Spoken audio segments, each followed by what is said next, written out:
మాజీ మంత్రి శ్రీనివాస్ గౌడ్ పై నమోదైన కేసును నాంపల్లి కోర్టు కొట్టేసింది. 2018 ఎన్నికల అఫిడవిట్లో శ్రీనివాస్ గౌడ్ మార్పులు చేశారంటూ రాఘవేందర్ రాజు పిటిషన్ దాఖలు చేసిన విషయం తెలిసిందే. అయితే ఈ కేసుకు సంబంధించి సరైన ఆధారాలు లేవని పోలీసులు కోర్టుకు సమర్పించారు. పోలీసుల వివరణపై పిటిషనర్ రాఘవేందర్ రాజు అభ్యంతరం వ్యక్తం చేస్తున్నారు. ఇదే కేసుపై హైకోర్టుకు వెళ్తానంటున్న రాఘవేందర్ రాజుతో మా ప్రతినిధి శంకర్ ఫేస్ టు ఫేస్. మాజీ మంత్రి శ్రీనివాస్ గౌడ్పై వేసిన పిటిషన్పై నాంపల్లి కోర్టు విచారణ చేపట్టింది. ఈ నేపథ్యంలో నిన్న నాంపల్లి కోర్టు పూర్తిస్థాయిలో దీనిపై తీర్పునిచ్చింది. ఈ నేపథ్యంలో పిటిషన్ దాఖలు చేసినటువంటి మహబూబ్నగర్కు చెందినటువంటి రాఘవేందర్ రాజు మనతో ఉన్నాడు, ఆయనతో మాట్లాడదాం. సార్ చెప్పండి సార్, నిన్న ఏదైతే నాంపల్లి కోర్టుకు సంబంధించి ఈ కేసును కొట్టేశారంటూ కూడా ఒక వార్తలు అయితే వస్తున్నాయి. అసలు ఈ కేసు ఏంటి, పూర్తి స్థాయిలో అంటే దేని మీద ఇది తీర్పు వచ్చిందనే క్లారిటీ అనేది జనాల్లో పూర్తి స్థాయిలో లోపించినటువంటి పరిస్థితి కనిపిస్తుంది. అసలు ఈ కేసు ఏంటి, నిన్న నాంపల్లి కోర్టుకు సంబంధించి వాళ్ళు ఇచ్చిన తీర్పు ఏంటి? మొదటగా బిగ్ టీవీ వారికి నమస్కారం. నా పేరు చలవగాలి రాఘవేంద్ర రాజు. 27 నవంబర్ 2021 రోజు గౌరవ హైకోర్ట్ ఆఫ్ ఢిల్లీలో WPCRL 2326 ఆఫ్ 2021 అని ఒక రిట్ పిటిషన్ నేను దాఖలు చేయడం జరిగింది. దీని ఉద్దేశం ఏంటంటే, ఇక్కడ ట్యాంపరింగ్ జరిగింది మహబూబ్నగర్ నియోజకవర్గంలో, ఒక అఫిడవిట్ని మార్చడం జరిగింది. ఒక ఓటు హక్కు లేని వ్యక్తి ఇక్కడ మంత్రిగా కొనసాగుతున్నాడని చెప్పేసి నేను ఒక రిట్ పిటిషన్ దాఖలు చేయడం జరిగింది. అక్కడ 15th డిసెంబర్ రోజు కేసు డిస్పోజ్ కావడం జరిగింది. దానికి కారణం ఏంటంటే, కన్సర్న్ జ్యూరిడిక్షన్ నుంచి మీరు రండి అని చెప్పేసి గౌరవ ఢిల్లీ హైకోర్టు వారు మాకు సూచించారన్నమాట. తర్వాత ఏంటంటే, నేను సంబంధిత మహబూబ్నగర్ జిల్లా ఎక్సైజ్ కోర్టు నందు నేను ఇదే పిటిషన్ని మళ్ళీ రెఫర్ చేస్తూ దాఖలు చేయడం జరిగింది.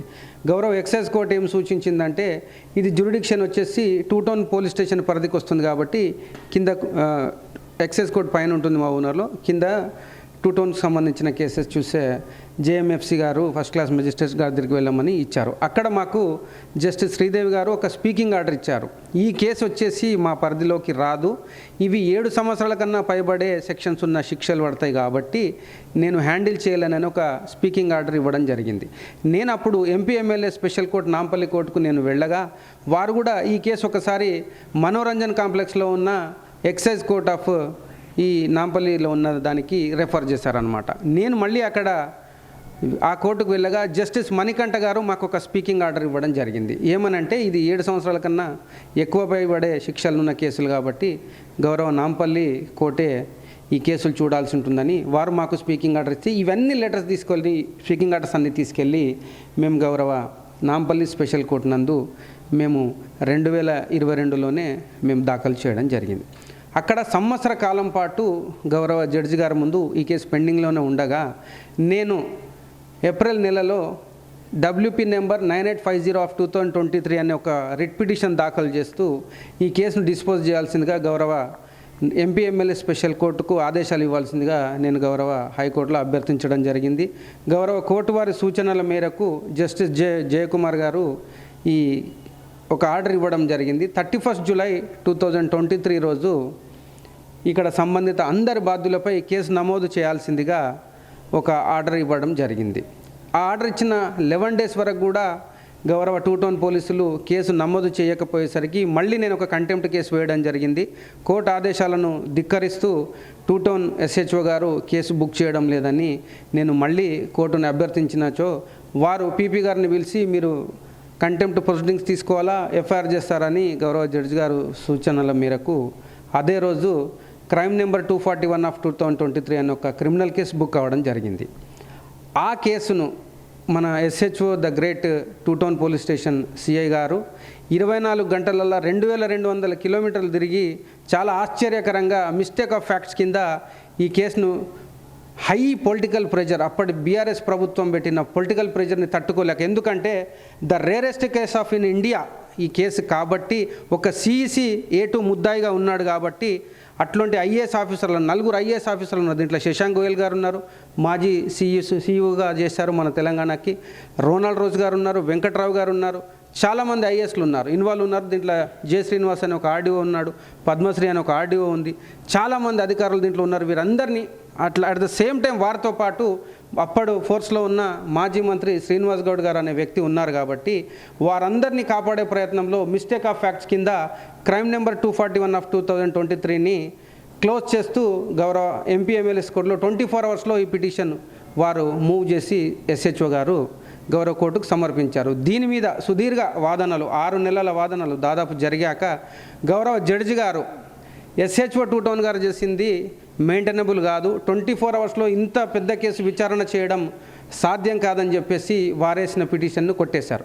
మేము ఏం చేశామంటే 241 ఆఫ్ 2023 ఏదైతే మిస్టేక్ ఆఫ్ ఫ్యాక్ట్స్ కింద ఎస్హెచ్ఓ గారు క్లోజ్ చేశారో ఆ కేసు మీద ప్రొటెస్ట్ పిటిషన్ 173 సిఆర్పిసి కింద మేము కేసు ఆల్రెడీ పిటిషన్ వేసి ఉన్నాం కాబట్టి ఈ కేసును కొట్టేయగానే అంటే 241 ఆఫ్ 2023 మిస్టేక్ ఆఫ్ ఫ్యాక్ట్స్ కింద కేసు మెయింటైనబిలిటీ కాదు కాబట్టి ప్రొటెస్ట్ పిటిషన్ కూడా ఆటోమేటిక్గా మెయింటైనబుల్ కాదని గౌరవ జడ్జి గారు రెండింటినీ తోసిపుచ్చడం జరిగింది. అట్ ద సేమ్ టైం ఇప్పుడు ఇది భారతదేశంలోనే ఒక పెద్ద కేసు. అసలు ఏ కోర్టు కూడా నేను పెట్టిన పేపర్ తప్పని చెప్పలేదు, ఏ కేసును కొట్టివేయలేదు. కానీ your paper is right, but jurisdiction point of వ్యూలో గౌరవ తెలంగాణ హైకోర్టుకు ఈ కేసును నివేదిస్తున్నాము. గౌరవ సీజే గారి స్థాయిలో ఒక కాన్స్టిట్యూషన్ బెంచ్ ఈ జ్యూరిడిక్షన్ పాయింట్ ఆఫ్ వ్యూలో ఈ కేసు ఏ కోర్టు విచారించాలనే పాయింట్లో ఈ కేసు గౌరవ హైకోర్టుకు వెళ్ళమని మమ్మల్ని సూచించింది. మేము బుధవారం రోజు, ఇప్పుడు రాబో బుధవారం రోజు మేము పిటిషన్ రెడీ చేస్తూ ఉన్నాము. దీనిపైన మేము వెళ్ళి జ్యూరిడిక్షన్ పాయింట్ ఆఫ్ వ్యూలో ఈ కేసు కొట్లాడతాము. ఖచ్చితంగా నాకు విశ్వాసం ఉంది, నేను పెట్టిన డాక్యుమెంట్స్పై నాకు విశ్వాసం ఉంది.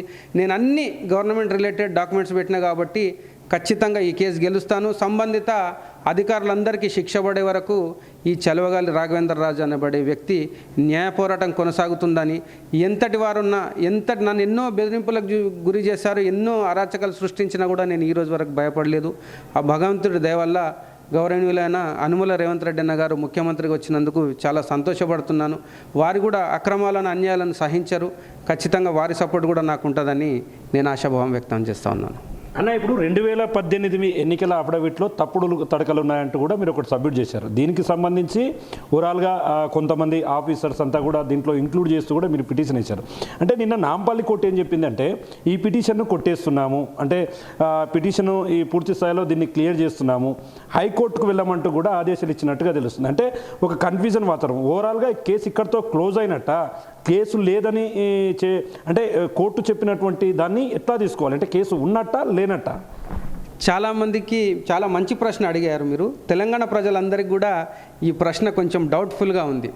2018లో నేను వేసిన ఏదైతే అఫిడవిట్ ట్యాంపరింగ్ మీద, అంటే మీన్స్ ఆ అఫిడవిట్లో చూపాల్సిన విషయాలను దాచారు కాబట్టి నేను 2019 జనవరి 24కు ఒక ఎన్నికల పిటిషన్ వేయడం జరిగింది. ఆ దాంట్లో మంత్రి శ్రీనివాస్ గౌడ్ గారికి అనుకూలంగా తీర్పు వస్తే దాన్ని సివిల్ అప్పీల్ పిటిషన్ నేను గౌరవ సుప్రీంకోర్టులో వేసినాను. దాంట్లో కూడా నేను గెలుస్తాన్న విశ్వాసం నాకుంది. ఇకపోతే ఈ కేసు వచ్చేసి అసలు ఓటు హక్కు లేని వ్యక్తి ఒక మంత్రిగా అయ్యాడని, అఫిడవిట్నే మార్చేశాడని separate allegation. This case is criminal case అనమాట. అదేమో ఎలక్షన్ పిటిషన్, ఇదేమో criminal case. SR number 844 of 2022 అనేది క్రిమినల్ కేసుకు సంబంధించింది. దాంట్లోనే 241 ఆఫ్ 2023 అనే ఒక ఎఫ్ఐఆర్ నమోదు కావడం జరిగింది. ఈ కేసు సపరేట్, ఆ కేసు సపరేట్. ఈ కేసు స్టిల్ నాంపల్లి స్పెషల్ కోర్టులో లైవ్గా ఉంది. చాలామందికి తెలియని విషయం ఏంటంటే ఈ కోర్టు, నాంపల్లి కోర్టులో ఈ కేసు లైవ్గా ఉంది. ఓన్లీ ఇప్పుడు డాక్యుమెంట్స్ అన్నీ కూడా గౌరవ జడ్జి గారే పెట్టుకున్నారు. మేము ఎందుకంటే ఇది ఇండియాలోనే బిగ్గెస్ట్ రేరెస్ట్ కేసు అండ్ చాలా పెద్ద కేసు ఇది. ఇట్లాంటిది ఇంతవరకు భారతదేశ చరిత్రలోనే రాలేదు కాబట్టి దీని మీద సరైన వేళ పోవాలనే ఉద్దేశంతో గౌరవ జడ్జి గారు గౌరవ తెలంగాణ హైకోర్టు సూచనల మేరకు మేము ముందుకెళ్తాం కాబట్టి మాకు డైరెక్షన్ తీసుకురమ్మని గౌరవ జడ్జి గారు నన్ను సూచించడం జరిగింది నిన్న. అంటే నా గతంలో నుంచి కూడా చూస్తున్నాం, అంటే బీఆర్ఎస్ గవర్నమెంట్ అధికారంలో ఉన్నప్పటి నుంచి చలవగాలి రాఘవేంద్ర రాజు పూర్తి స్థాయిలో ఇదే మొత్తం కేసులో చుట్టే ఈ వ్యవహారం అంతా జరుగుతుంది. అదే ఇదంతా కూడా ఒక పూర్తి స్థాయిలో యుద్ధ వాతావరణమే తలపించింది గతంలో. అంటే చివరి వరకు ఈ కేసులు ఎన్ని కేసులు ఉన్నాయి, ఎవరెవరి కేసులు ఉన్నాయి, ఇదంతా కూడా ఒక పూర్తి స్థాయిలో ప్రశ్నార్థకంగానే మారినటువంటి పరిస్థితి ఉంది. దీని మీద ఏం చెప్పదలుచుకున్నారు చివరిగా మీరు? చివరగా చలవగాలి రాఘవేంద్రరాజు అనబడే వ్యక్తి పవర్ ఉన్నా పవర్ లేకున్నా ఓన్లీ న్యాయం కొరకు ధర్మం కొరకు పోరాడతాడని, ఇట్లాంటి కేసులలో ఖచ్చితంగా ముందుకే వెళ్తానని, ఎన్ని అడ్డంకులు ఎదురైనా కూడా ఖచ్చితంగా ముందుకెళ్ళి విజయం సాధిస్తానని తెలంగాణ ప్రజలకు తెలియజేస్తా ఉన్నాను. ఓవరాల్గా చూస్తున్నాం ఇది నాంపల్లి హైకోర్టు ఇచ్చినటువంటి తీర్పుకు సంబంధించి పూర్తి స్థాయిలో తను పైకోర్టుకు వెళ్ళడానికి పూర్తి స్థాయిలో తనకు క్లియర్గా ఉందని చెప్పి రాబోయే మరో 2-3 రోజుల్లోనే ఇదే కేసుకు సంబంధించి హైకోర్టులో దీనికి సంబంధించినటువంటి పిటిషన్ను దాఖలు చేయబోతున్నామని చెప్పి కూడా మహబూబ్నగర్కు చెందినటువంటి చలవగాలి రాఘవేందర్ రాజు చెప్తున్నటువంటి పరిస్థితి కనిపిస్తుంది. ఇది ఇక్కడ ఓవరాల్గా latest update. Camera person Nageshwar, Shankar Goud, big TV, Mahabubnagar నుండి.